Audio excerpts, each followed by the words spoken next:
Oleh karena itu para ulama mengatakan suatu negeri kalau tidak ada pemimpinnya maka hancur dalam waktu singkat sekali. Jadi suatu negara tidak ada pemimpin dalam waktu yang sangat singkat saja hancur. Maka memang idealnya itu adalah adanya pemimpin yang saleh. Itu idealnya. Jadi ada negara punya pemimpin yang baik, adil. Ada negara tidak punya pemimpin. Maka jelas yang diharapkan adalah negara yang punya pemimpin yang adil, yang saleh. Daripada tidak punya pemimpin segera hancur. Ada lagi jenis yang ketiga, negara punya pemimpin yang zalim. Memang idealnya kita pilih pemimpin yang adil dan saleh. Tapi sekarang pilihannya, ini negara tidak ada pemimpinnya atau ada pemimpin yang zalim. Maka para ulama sepakat, tidak ada beda pendapat, yaitu kondisi negara yang memiliki pemimpin meskipun zalim, ya, meskipun tidak adil, meskipun berbuat dosa, itu lebih baik, jauh lebih baik daripada suatu negeri yang tidak ada pemimpinnya. Kalau nggak ada pemimpinnya bagaimana? Ya sudah, saling berebutan, saling kuat-kuatan, saling menindas dan lain sebagainya kalau tidak ada pemimpin. Tapi dengan adanya pemimpin meskipun dia zalim, maka kondisinya masih jauh lebih baik daripada negara yang tidak punya pemimpin. Ada perkataan yang sangat perlu kita ingat-ingat, ya, ini sebagai patokan dalam masalah ini, dikatakan oleh para ulama, dan perkataan ini maknanya sepakat para ulama.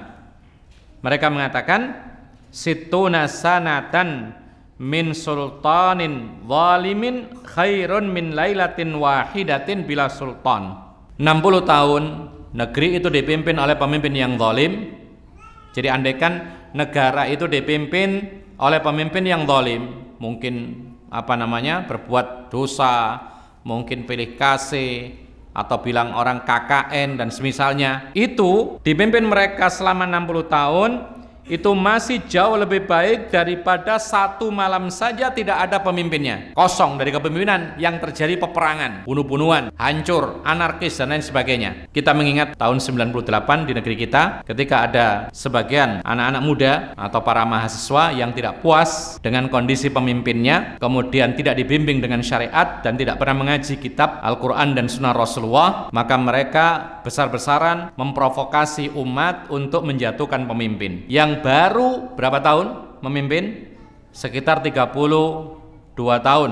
Jadi baru 32 tahun memimpin, kemudian mereka merasa bahwasanya ini tidak adil, harus dilengserkan, harus diganti dengan cara kekerasan, demonstrasi dan semisalnya, bahkan sampai mereka merelakan dirinya, sebagian mereka harus ditembak mati, meninggal dunia dan semisalnya. Maka kemudian lengserlah seorang, yaitu pemimpin, kemudian hanya sehari saja tidak ada pemimpin, hancur berantakan semuanya. Ekonomi hancur. Dolar bagaimana kiranya, yang tadinya berapa dulu itu 800, satu dolarnya langsung melonjak menjadi berapa? Sampai 16.000 dulu itu. Ya, jadi uang rupiah itu nggak ada harganya. Jadi naik, cuman naik dolarnya. Jadi bukan kita malah dapat untung karena naik, yang naik itu dolar bukan rupiah. Naik dolarnya, harganya rupiah anjlok, sehingga uang sekian banyak itu harganya murah sekali gara-gara seperti itu. Kemudian terbunuh sekian orang, kemudian penjarahan dan lain sebagainya, hancur berantakan saat itu. Ini sebuah pelajaran. Jadi karena tidak puas, kemudian dengan cara yang tidak baik, akhirnya apa? Akhirnya dilengserkan betul, hancur berantakan semuanya, dan sampai hari ini tidak bisa kembali seperti semula ekonominya rupiah terhadap dolar. Jadi mau 13.000 aja susahnya setengah mati sekarang ini, apalagi kembali ke 800 rupiah, jauh sekali. Nah, ma'asyiral muslimin rahimah, dan kita bisa mengambil ibrah dimanapun negara yang mana pemimpinnya itu zalim kemudian dilengserkan paksa, lihat yaitu kondisi setelahnya. Kondisi setelahnya itu biasanya lebih buruk. Kemudian kalau tidak demikian, maka yang memimpin setelah itu biasanya pun akhirnya dijatuhkan, semisal dihinakan juga. Kita lihat di Mesir seperti itu. Nah, ma'asyiral muslimin rahimakumullah, maka benarlah apa yang dikatakan oleh para ulama, sittuna sanah min sultanin zalimin khairun min lailatin wahidatin bila sultan.